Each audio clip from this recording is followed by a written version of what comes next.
হযরত ইমাম আহমদ ইবনে হাম্বল রাহমাতুল্লাহি আলাইহি তার রবকে 100 বার দেখেছে। قد رأى ربه 100 مرة فوق 100 مرة, 100 বারের বেশি দেখেছে। ইমাম আহমদ ইবনে হাম্বল ঘুমায়, কোড়া খায়, আর ঘুমায়, কোড়া খায়, কোড়া খায়। কি খায়? বেতলা খাচ্ছে প্রতিদিন 80টা করে কোড়া। কয়টা করে কোড়া? 80টা। আর বাদশাহ জমানার বাদশাহ তাকে ধরে নিয়ে প্রতিদিন পিঠে 80 করে কোড়া লাগায়। ইমাম আহমদ কোড়া খেয়ে খেয়ে জিমায়, জিমায়, জীবনের মধ্যে রবকে দেখে। সুবহানাল্লাহ। রবকে দেখে জিজ্ঞেস করে, ইয়া রব্বি, পরওয়ারদিগার আলম, মা ইয়াতাকাররাবু বিকাল আবদু ইয়া আল্লাহ। রব্বুল আলামিন একটু বলে দেন না, আমি কোন জিনিস দ্বারা আপনার সবচেয়ে বেশি কাছে পৌঁছে যেতে পারবো?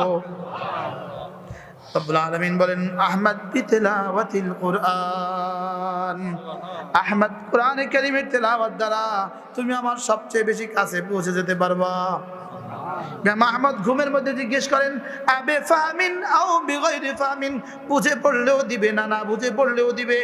রব বলেন, আহমদ শুনো, বুঝে পড়লেও দিব, না বুঝে পড়লেও দিব। সুবহানাল্লাহ। বিফাহমিন আও বিগাইরি ফাহমিন। সুবহানাল্লাহ। এই জন্য কমপক্ষে প্রতিদিন রোজানা কিছু না কিছু তেলাওয়াত করা। রোজানা কি করা?